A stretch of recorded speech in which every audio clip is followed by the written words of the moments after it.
Bismillahirrahmanirrahim. Assalamualaikum warahmatullahi ta'ala wabarakatuh. Perkenalkan, nama saya Sulaiman dari Fakultas Ekonomi dan Bisnis Islam. Saya mahasiswa UIN semester 2 di lokal H dengan NIM 501190350. Alhamdulillah hamdan katsiran thayyiban mubarakan fih. Segala puji bagi Allah, baik dan penuh berkah di dalamnya.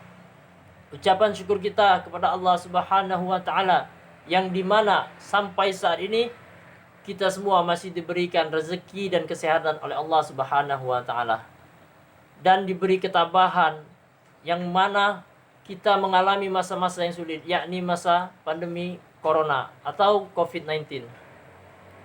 Marilah kita berdoa kepada Allah Subhanahu wa taala agar saudara-saudara kita yang terkena penyakit ini dapat disembuhkan, dan semoga Allah memutus tali rantai penyakit ini. Amin, Allahumma amin. Tak luput pula salawat dan salam kita hantarkan kepada suri tauladan seluruh makhluk, yakni Nabi besar Muhammad sallallahu alaihi wasallam, dengan mengucapkan Allahumma sholli ala sayyidina Muhammad wa ala ali sayyidina Muhammad. Baiklah, di sini saya akan menjawab UAS dari mata kuliah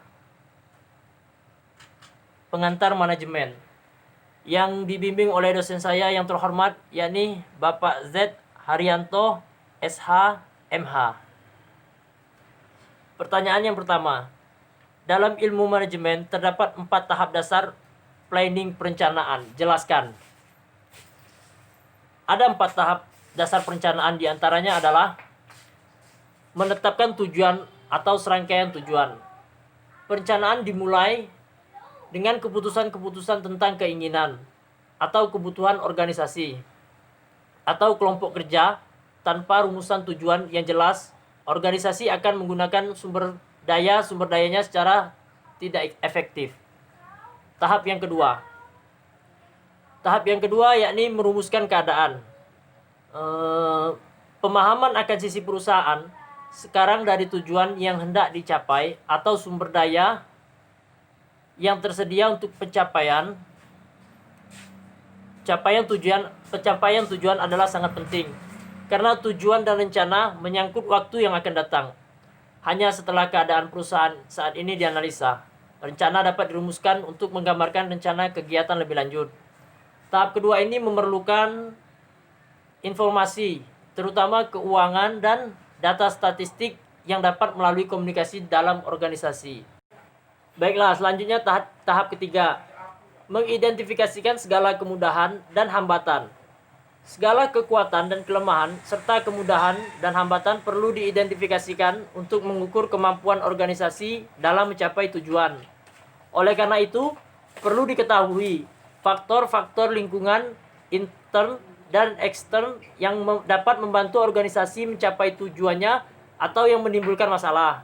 Walaupun ini sulit dilakukan, antisipasi keadaan, masalah dan kesempatan serta ancaman yang mungkin terjadi di waktu mendatang adalah bagian esensi dari proses perencanaan. Yang terakhir adalah tahap keempat, mengembangkan rencana atau serangkaian kegiatan untuk pencapaian tujuan. Tahap terakhir ini dalam proses perencanaan meliputi pengembangan berbagai alternatif.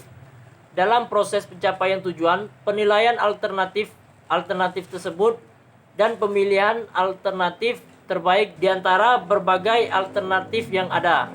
Kemudian kita memasuki teori kelima, yaitu teori Clayton-Alderfer.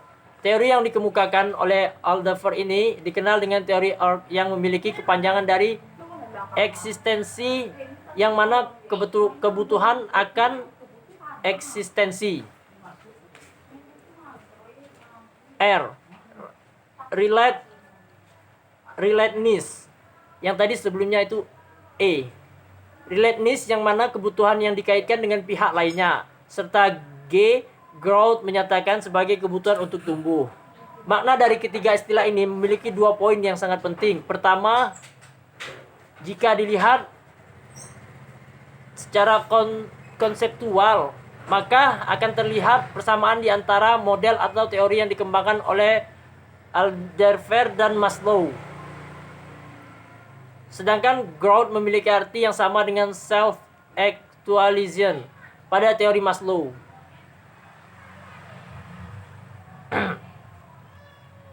Demikianlah teori-teori motivasi. Pertanyaan selanjutnya.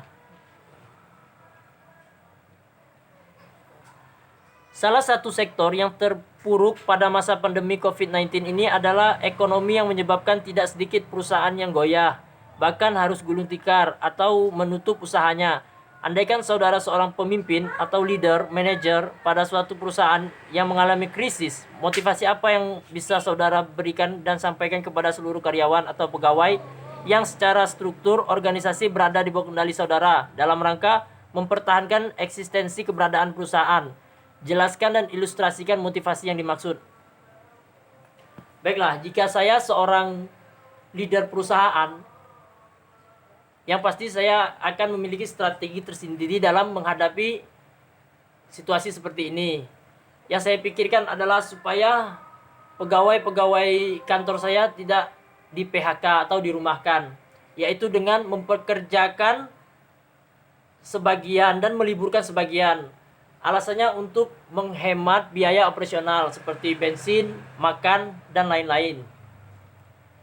Dan saya terus memberikan motivasi kepada karyawan agar terus tetap bersemangat bekerja dengan mengikuti aturan pemerintah, yaitu apa-apa yang pemerintah keluarkan untuk memutus tali rantai COVID-19, saya akan menghimbau agar karyawan saya melaksanakannya. Motivasi yang paling penting yang saya berikan kepada pegawai saya ialah saya langsung mencontohkan atau memberi motivasi melalui aktivitas saya sendiri agar karyawan tetap bersemangat dengan pekerjaannya. Baiklah, itulah jawaban saya atas UAS dari MK Pengantar Manajemen yang dibimbing oleh dosen Bapak Z. Haryanto, SH, MH. Bila ada kekurangan dari jawaban saya atau ketidakpuasan saudara yang mendengar, saya mohon maaf atas segala kekurangannya. Wabillahi taufik wal hidayah. Assalamualaikum warahmatullahi taala wabarakatuh.